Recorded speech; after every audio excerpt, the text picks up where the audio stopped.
Have you ever noticed that fire gives warmth, but if you get too close, it can burn you? In the same way, our hearts are meant to radiate kindness, compassion, and love. But without boundaries, we can be consumed by the very relationships we nurture. God did not create us to be doormats. He created us to be lights, warm, guiding and steady, yet also protected by the discipline of boundaries.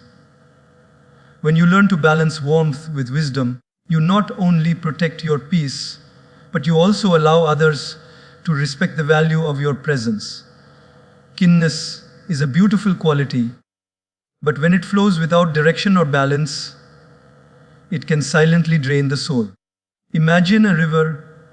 When it has banks to guide its flow, it nourishes the fields, sustains life, and refreshes everything it touches. But when those banks break, the same river becomes a flood, destroying homes and washing away the very lives it was meant to sustain. In the same way, kindness without boundaries, without wisdom, without the strength of self-awareness, can turn into a burden that exhausts us instead of elevating us. Many people think that being kind means saying yes to everyone, helping at all times, and sacrificing their own peace just to keep others comfortable. But in reality, this is not true kindness. It is self-neglect disguised as generosity. True kindness is sustainable. It nourishes not only others but also ourselves. When you constantly give without refilling your own inner reservoir, you are like a lamp trying to shine without oil. You may glow for a little while, but soon the flame will flicker out. Think about the small examples from daily life. There is a friend who always borrows money but never returns it. You keep lending, thinking you are being kind, but deep inside you feel used. There is a colleague who always dumps their work on you, and because you don't want to say no, you stay late in the office, sacrificing your own rest. Or a relative who constantly criticizes you, but you keep tolerating their harshness in the name of respect. Each time you allow this, you may feel you are practicing kindness, but in truth, you are allowing your boundaries to be broken. Over time, this drains not only your energy, but your self-respect as well. God has created everything in balance.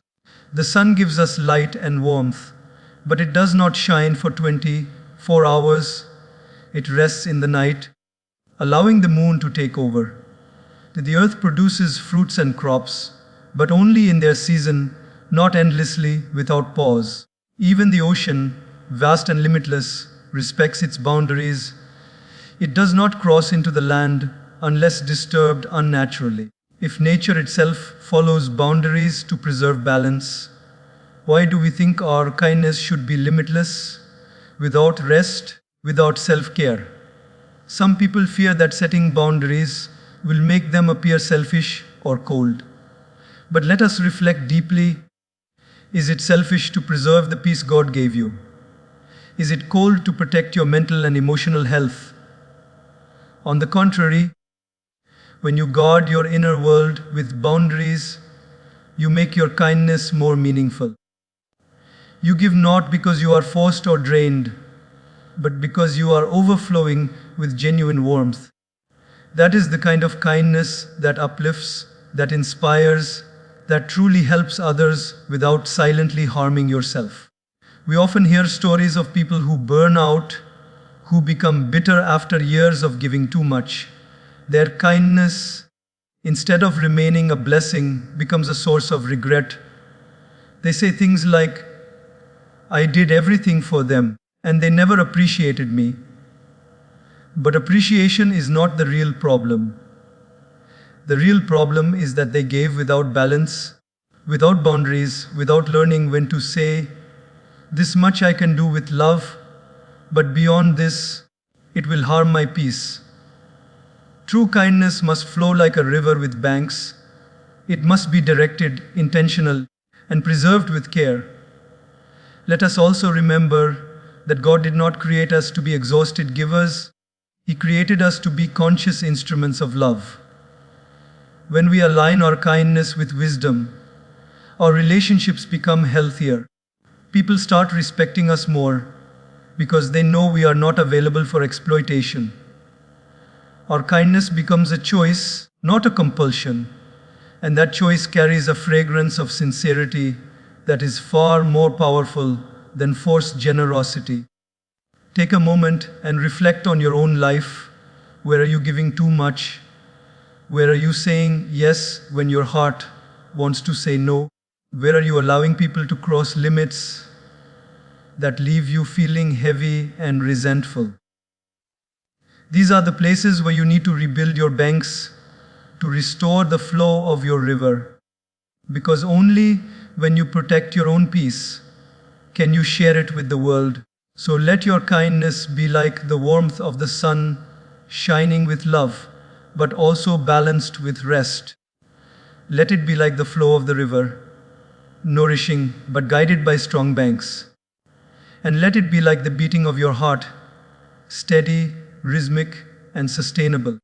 For in kindness with boundaries lies not only the preservation of your energy, but the true beauty of giving, the kind that comes from God's balance, not from human exhaustion. Boundaries are often misunderstood. Many people think that when you set boundaries, you are pushing people away, building walls, or shutting down connections. But the truth is far more beautiful. Boundaries are not walls, they are bridges. They do not separate us from others, but rather they create a path where love, respect, and understanding can flow freely without being poisoned by resentment or imbalance. Boundaries, when practiced with wisdom, strengthen relationships instead of breaking them. Let us imagine a simple example. Suppose you have a beautiful garden in front of your home. If you leave it completely open without a small fence, animals may come in and trample your flowers, people may unknowingly walk over it, and eventually the garden will lose its beauty. But when you place a little fence around it, not to block people out, but to show where respect is required, that garden blossoms even more. Visitors now admire it from the path, they respect its borders, and they enjoy its beauty more fully. The fence is not a wall, it is a bridge to a better relationship between the garden and those who admire it. In the same way, boundaries in our life are not meant to lock people out, but to protect the harmony that allows our relationships to truly thrive. Every relationship, whether with family, friends, or colleagues, needs this balance. Without boundaries, what begins as love can turn into dependency, what begins as respect can turn into exploitation, and what begins as kindness can turn into silent suffering. Boundaries remind others of where love can be nurtured in a healthy way. They create clarity. This is where my comfort ends and yours begins. This is where my time, energy, and peace must be preserved so that I can continue giving sincerely. Think of your closest relationships. A parent who never sets boundaries with their children may end up being disrespected as the child grows. A friend who never says no may end up being taken for granted. A worker who never sets boundaries with their boss may end up losing all balance in their personal life. But when boundaries are gently but firmly expressed, something magical happens. People begin to value you more. They realize that your presence is not to be exploited, but to be cherished. They see your yes as more genuine because they know you have the strength to say no. Even in nature, boundaries are everywhere, and they serve not as walls but as bridges of balance. The ocean has its shore. It does not flow endlessly onto the land, otherwise life would not be possible. The sky meets the earth at the horizon, but each stays in its place, and in that balance, the world looks beautiful. The seasons respect their time. Winter does not stretch endlessly, nor does summer take over forever. This is how harmony is maintained through natural boundaries that act like bridges of rhythm, connection, and continuity.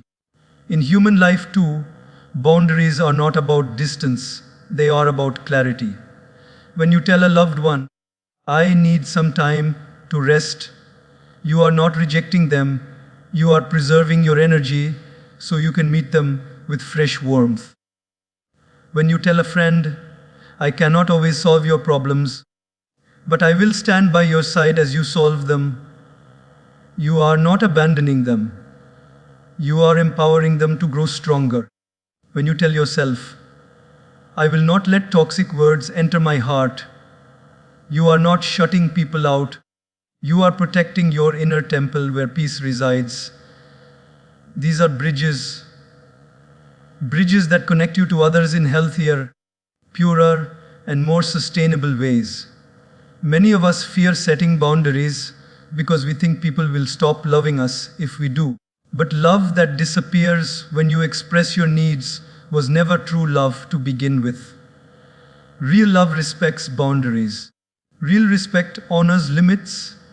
Real connection is built not on control but on freedom. And boundaries give freedom to both sides. Freedom to be ourselves. Freedom to express without fear. Freedom to love without exhaustion. Take a moment and reflect on the relationships in your life. Where do you feel resentment building because you are giving too much without pause? Where do you feel misunderstood because you never expressed your limits? Where do you feel exhausted because you carried burdens that were not yours to carry? These are signs that you need bridges, not walls. Bridges of boundaries that will allow love to flow more beautifully. Remember, boundaries are not cold. They are worn with wisdom. They are not about rejection, they are about preservation. They are not a sign of weakness, they are a mark of strength. Just as a bridge allows two sides of a river to meet without being drowned, your boundaries will allow you to meet others without losing yourself. And when you live this way, your kindness remains authentic, your relationships remain healthy, and your soul remains at peace. So let us not fear boundaries. Let us embrace them as gifts of balance, as bridges of respect, and as divine reminders that love is never about losing ourselves, but about finding harmony where both hearts can flourish. Warmth is not something that can be faked. It is not just a polite smile on the face or a few kind words spoken out of habit. True warmth comes from inner strength, from a heart that is deeply rooted in God's presence, from a mind that is calm, and from a soul that is balanced. When you are strong within, your warmth does not flicker with circumstances. It does not vanish when people are rude. It does not depend on whether others appreciate you or not. It flows naturally, like the rays of the sun that shine every morning, regardless of whether the sky is clear or covered with clouds. Think for a moment about how people treat each other in everyday life. Someone is kind to you, so you feel kind back. Someone respects you, so you feel like respecting them. But if someone insults you, suddenly the warmth is gone, replaced with irritation or anger. This kind of warmth is fragile. It depends too much on how the world behaves. But when warmth comes from inner strength, it does not fluctuate with moods. It does not collapse when tested. It stands steady because it is not built on reactions, but on values, on spiritual connection, and on the unshakable strength of a heart aligned with God. Imagine a tree standing tall in a storm. The leaves may shake, but the branches may sway, but the roots remain firmly grounded in the soil. That is why the tree does not fall. In the same way, when your warmth is rooted in inner strength, life's storms cannot uproot it. People may misunderstand you, disappoint you, or even hurt you, but you continue to radiate compassion because your strength does not come from them. It comes from the divine source within you. Let us take an example from daily life. Picture a mother raising her children. There are days when they listen, and there are days when they throw tantrums, scream, or resist every instruction. If her warmth were dependent only on their behavior, she would stop being loving on those difficult days. But her strength comes from within, from patience, from unconditional love, from a deep sense of responsibility. That is why, even on the hardest days, she finds the ability to show warmth. Her inner strength keeps her love steady. Similarly, think of people who work in professions that demand constant service: teachers, doctors, nurses, social workers. They deal with hundreds of people, some grateful, some rude, some impossible to please. If their warmth were only a reaction to kindness received, they would burn out very quickly. Yet those who remain steady in their purpose continue to serve with compassion because they draw from inner strength, not from external validation. Their source is deeper, spiritual, and unshakable. But how does one build this inner strength that sustains warmth? It begins with self-awareness. When you spend time in reflection, in silence, in prayer or meditation, you begin to anchor yourself in something higher than the noise of the world.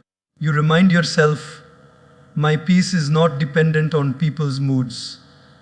My kindness is not dependent on their actions. My warmth is a reflection of the divine love within me. With this awareness, your strength grows. And with that strength, your warmth becomes like a steady flame that does not go out even in the wind.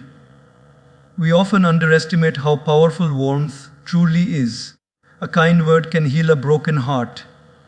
A gentle smile can uplift someone carrying unseen burdens. A compassionate gesture can turn someone's entire day around. But for warmth to have that kind of impact consistently, it cannot come from a tired, exhausted heart. It must come from a heart that is strong, rested, and spiritually nourished. That is why people who are connected to God seem to radiate peace, no matter what, because their warmth is not a mask, but a natural overflow of inner strength. Notice how the sun never forces itself to shine, it just does effortlessly, because it is its nature. In the same way, when you are strong within, warmth flows effortlessly from you. You don't have to try to be kind. You naturally become kind. You don't have to force yourself to be patient. Patience becomes your natural state. This is the power of inner strength. It turns warmth from a performance into a way of being. The challenge is that the world often drains us. Negative people, stressful situations, endless responsibilities, they all test our warmth. But that is where the difference lies between people who live only on external energy and those who live from inner strength. If you depend only on the outside, you will be drained very quickly. But if your source is within, nothing can truly exhaust you. You may get tired, but your warmth revives because it is fueled not by circumstances, but by the endless reservoir of strength God has placed in your soul. So let your warmth not be fragile like a candle that goes out with the slightest breeze. Let it be steady like the sun, rooted in strength that does not waver. Build that strength by grounding yourself in spiritual practices, in silence, in gratitude, in remembering that you are a creation of God with infinite capacity to love. And when you walk through life with that strength, your warmth will not only touch others, but also heal you, uplift you, and keep your soul shining, even in the darkest of nights. Saying no is one of the simplest actions in language, yet in real life, it often feels like the heaviest word to speak. Many people struggle with it because they fear disappointing others, losing relationships, or being seen as selfish. But the truth is, saying no is not an act of rejection, It is an act of self-respect. It is a declaration that your time, your energy, and your peace are valuable. It is a way of honoring the life God has given you, rather than scattering it carelessly at the feet of everyone's demands.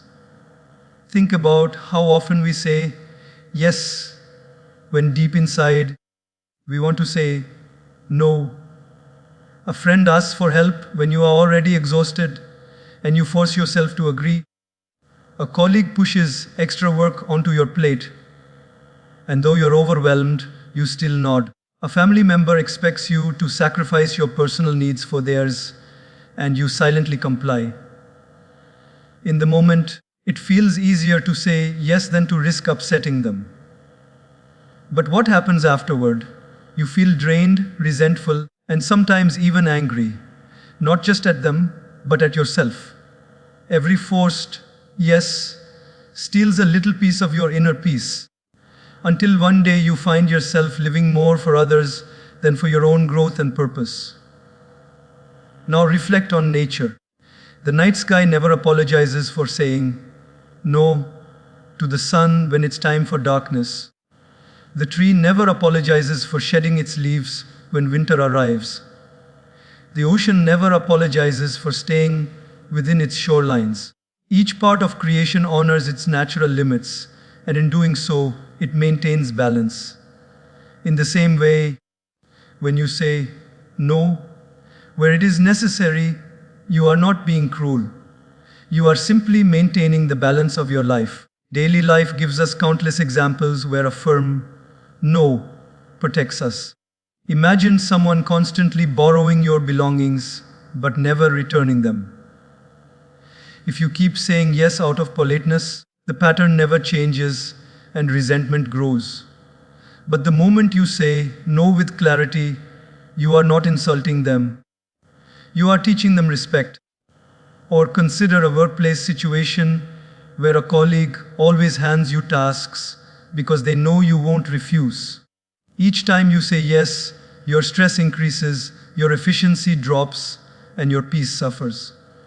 But when you finally say, I cannot take this on right now, you are drawing a line that protects both your dignity and your productivity. Saying no does not mean closing your heart.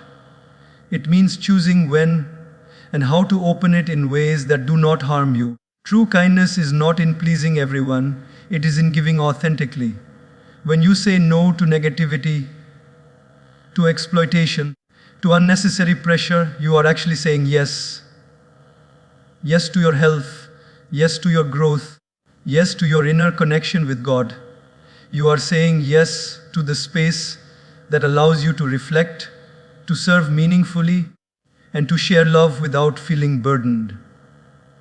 Many of us hesitate to say no because we think others will stop valuing us. But here is a truth to reflect on. If someone only values you when you say yes, then they are not valuing you at all. They are valuing their benefit from you. Real respect exists when people appreciate your honesty, even if it is a no. In fact, when you learn to set this boundary, you will notice that others begin to admire your clarity and strength. Your yes gains more weight because people know it comes from choice, not compulsion. The strength to say no comes from within, from the realization that your life is precious. God has given each of us a limited amount of time and energy.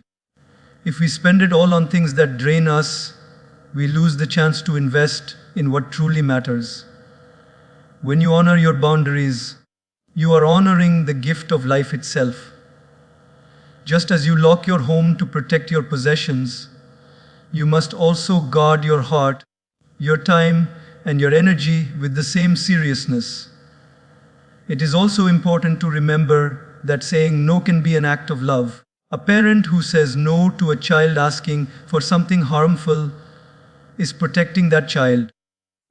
A teacher who says no to a student's shortcut is guiding that student toward growth.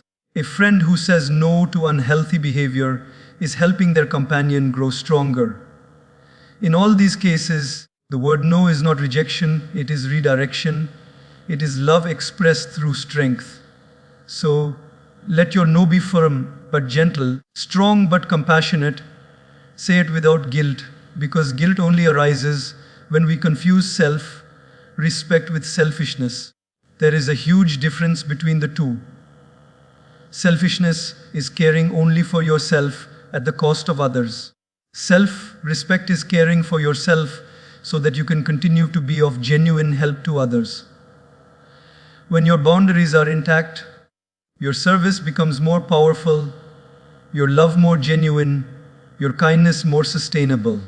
The next time you feel pressure to say yes when your heart whispers no, pause and listen inwardly.